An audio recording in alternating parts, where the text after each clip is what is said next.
All right, so kicking off Behind the Feathers this week, we've got a very special interview for you. I'm talking to two friends from across the country. My name is Robert. This is Robert. I'm a member of the Wasatch Mingos. I'm the one who runs the Twitter account. And my second friend is Nick. I'm Nick. I am another Wasatch Mingo. I do not run the Twitter. Now, as you just heard, Robert and Nick are part of a group of Forward Madison fans called the Wasatch Mingos from Utah. I encountered them on Twitter and figured out that they were planning to make the 12-hour trip from Salt Lake City to Tucson for our game this Friday. So we got in touch, we talked, and this is their story. So enjoy the interview. So how many are there of you? How many Wasatch Mingos exist? I don't know. What would you say, like 8 or 10, Robert? Yeah. I mean, there's going to be about, I want to say 5 traveling. Yeah. But there's about 8 or 12. You know, it's a lot of carryover from kind of. We've got a few other supporters groups that we run. There's a lot of carryover. You know, it's just a bunch of friends hanging out, and we saw this team, and we're like, this is ridiculous. I love it. I love it. So you're all based in Utah, right? You're Real Salt Lake Royals, Monarchs fans? Yeah. Yep. And so how long have you sort of been into soccer fandom, or into at least Utah soccer fandom? I think Nick's been in it a bit longer than I have. Go ahead, Nick. I don't know. Maybe. I mean, got interested, of course, when Real Salt Lake was announced, back in, first season, 05. Got really, really ingrained in it. More so like 2010, 2011, when I was able to start going to more matches. It's just taken off from there. And, just really into it, I guess. Yeah, I mean, for the longest time when I was growing up, I would watch the World Cup. I would cheer on my home country, Germany. We've won a cup, Nick. I don't know if you'll ever know what that feels like for the men's national team. Yeah, I want to say probably about 2010, 2011, my wife and I got our first apartment, and the apartment complex had cheap tickets to RSL, and we'd never been to a game. Went to season opener and immediately fell in love. And we've been season ticket holders since then. And a few years later, we met Nick and his girlfriend and that whole group of people. And it's just made the game day experience and everything around it so much better. Just having that group of friends to watch all the matches with and to heckle other players with. So I'm always interested in this part of the story, because I've talked to people from Switzerland, people from Florida who've become Forward Madison fans, and everyone has a different reason for why they stumbled upon it and decided to join in. So what's your reason? What's the Wasatch Mingos' reason for existing? Well, I think it kind of all started when my girlfriend Christina just randomly told me one day, like, this team, they're in the new League One. They're from Wisconsin, and they're all about flamingos. It was just kind of like, well, I'm interested. And then over those coming days started being the videos of the flamingo or the crab rave video about signing a defender. So it was just like, okay, like, I'm on board with this. And, this is League One is the only tier of USL that we don't have a team for here. So it was just kind of, I don't know. It's like, we didn't really go searching for a team, I wouldn't say, but, you guys just kind of came out of nowhere, and we all just fell in love with the fact that it's all about, having fun. Everything is just, it's all entertainment, and, the team is good, which is a bonus. So we all just kind of started to fall in love, and, the streams started coming on ESPN, and it's like, okay, I'm actually very into this. And so it's just kind of evolved from there. Now, you don't have any formal connection to Wisconsin, do you? No connection myself, other than going through there a few times on tour with, my band. But no formal connections past that, other than it was just a really cool place going through. So it was cool to see a cool team pop up from a cool place. So, it's a place I'd happily go back to, because we have had good times there. But but yeah, no actual connections. So Christina started this. She roped you and Nick, and now she's got you as well, Robert? Yeah, she roped Nick in and my wife. Those two are best friends. Mm-hmm. And it was just everywhere for a minute, and once we all latched onto it, once we all saw, okay, this is not just a team that has, a pink jersey. It's a team that's got, the identity is just so crazy and so great, that it's easy to become a fan.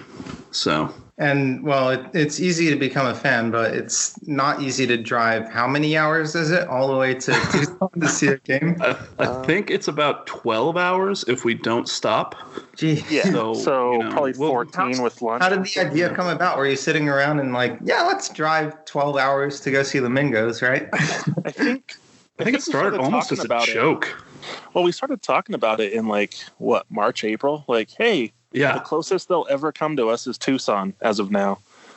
We could drive down there in September, and suddenly one day it just became a real thing. So are we doing that?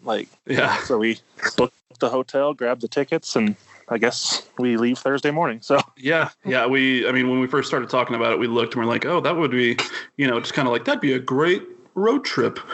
And then I think in the back of a few of our minds, it was just yeah, haha, that'll be fun. Whatever, it's not going to happen. We're going to go see Baby Metal instead. But, then a few months down the line, it was just yeah, let's drive to Tucson. I just got a new car. We can make it there. It's not it's not the end of the year, so it's not going to be crazy on the roads, hopefully. Should be a good time. Was there a day when you decided, yeah, this is actually happening, or a moment? I think it kind of became the full plan at halftime of an RSL match or something. I think we were all sitting there, and I think I turned around to you. I was like, so are we, that's happening, right? And Christina and Raquel were like, we want to go. And that's pretty much all it takes for us to do things. So, yeah. If those two are in agreement on doing something, then it's going to happen. Yeah. So luckily we're also very into it. So yeah, I think, I don't remember which match it was, but we were just sitting around at halftime, let's do that. And, there are some other people interested, but it's a matter of having enough cars that'll make it on a 24-hour round trip. So unfortunately, no convoy this year, but we'll at least have a carload. So maybe next year we'll take the eruption from Salt Lake to Tucson. Yeah. Maybe it'll stop through. That might be a little too far west for us. So is your plan, are you driving straight there and straight back, or are you staying for the night? Yeah, so we're going to leave early Thursday, hopefully 5 a.m. Thursday to hopefully get there before, 5 or 6 p.m. We got a hotel for a couple nights, so we're going to get into town. I'm going to text Turbo. We're going to go out. We're going to get, I believe the kids call it crunk. Oh, God. The next day, we're going to, go to Whataburger and Waffle House. I just sent a message to the Cactus Prick seeing if they do any sort of tailgate. It sounds rude saying that, but it's their name. And then Saturday, we're going to wake up and drive back here. So it's going to be tomorrow. We've got an RSL match here. Come home, go to sleep, wake up, drive to Tucson, see the Mingos on Friday, wake up Saturday, drive home, go to an RSL match on Sunday. So there's going to be a lot of soccer in the next few days. That sounds wild. It's going to be great. Yeah, if we had someone way more interested in driving way too much, we'd probably head Saturday from Tucson to Reno for the Monarchs, but that is just too much driving. So we'll just watch that one on ESPN. Yeah, we've done a couple of Monarchs road trips this season that have been real fun. So this is going to be a little bit different, but it's we've been in a car together for way too long before, so we know that we're not going to kill each other. Yep. So it's always good. I'm not going to jinx anything here, but that if we win this game, we clinch a playoff spot, right? Oh yeah. That was actually something we mentioned when we were joking about when we kind of started first talking about going. It was just that's the second to last match. How crazy would it be if that was playoff implications? And we all just kind of giggle about it. And then this win back on Sunday, and then hey, if we win Friday, we clinch it. Just well, this is happening now. Okay, just became potentially more awesome. Yeah, so, yeah, it's crazy. It's really cool.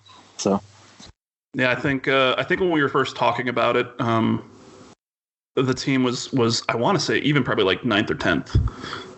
At the beginning of the season, it was just really low, and we're like, oh yeah, what if it would be like a playoff game, almost like it's going to be a fun time, but it might not be as much. Like the stakes aren't there. And then just during the season, everything's been turned around, and now we're going to Tucson for a really important match, and it just makes it that much better. Not only are we going to have fun, but it just raises those stakes, gets your heart beating a little more. It gets our get our Bance game up a bit more. To those other players, got to learn their names. Will you be behind the bench then, or somewhere near there? I think it's across from it, right? From what I could tell. So I don't know. I've watched like highlight videos to kind of see where things are laid out. I think we're across from the benches, so yeah, we'll be there at field level. So yeah, I think over like in a corner in the very front row on field level, but it's on the opposite side of the pitch as the benches. When we we're at our home matches here, we're kind of the same thing, only we're behind a goal. We're at pitch level behind a goal, and we're just the players can hear you. So you just bring your Bance A game and just go nuts. So everyone's going to be looking for you on TV, right? Are you gonna have any gear on or flags or banners? Are we going to be able to hear you? I mean, I'm hoping that you'll be able to hear us. We'll definitely have with the 5. Yeah, so. We'll have some. We'll have some gear on. I don't think Nick. I don't want to spoil anything yet. Do we? What? Any signage or anything? Oh, I painted a couple things today, so it'll probably show up. Yeah. I mean, looking at the highlights from those games, if you don't see us, it's because they're making the camera not pan towards our side, because everything's just silver and gray, and then you're just gonna have this pop of pink, and it's gonna be. Yep. Yeah, we got our jerseys, our Mingo Mania shirts, all that. So. Yeah. I'm gonna wear that pink feather boa the one time before it combusts.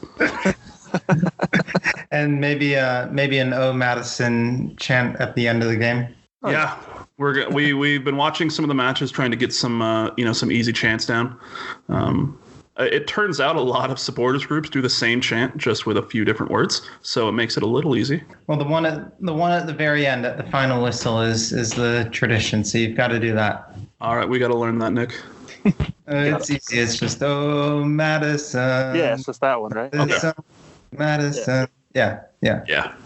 Oh yeah. Even though I've never stepped foot in Wisconsin, that's my favorite city in Wisconsin. It's a bit of a crazy story, right? Yeah.